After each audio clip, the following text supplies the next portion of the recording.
Good evening, I'm Mike Ruzzi. And I'm Eva Master-Matteo. We're glad that you've joined us here on Erie News Now at 5.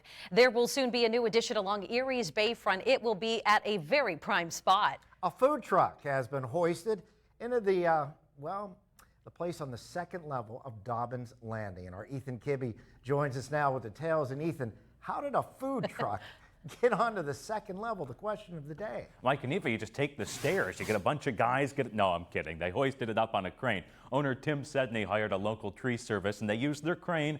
Up goes the food truck and onto the second level of Dobbins Landing. You can actually see it right here on our shot. A little bit hard to see, but there it is, and soon you'll be able to visit it. Sedney says he often gets ideas while traveling, and during a recent trip to Florida, he came up with the idea of a food truck on the landing.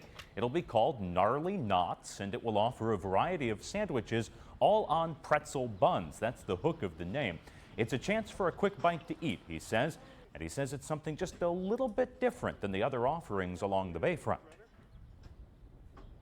It's just something unique. I mean, everything we do, we want to make sure it's just a little different from every one of our other venues.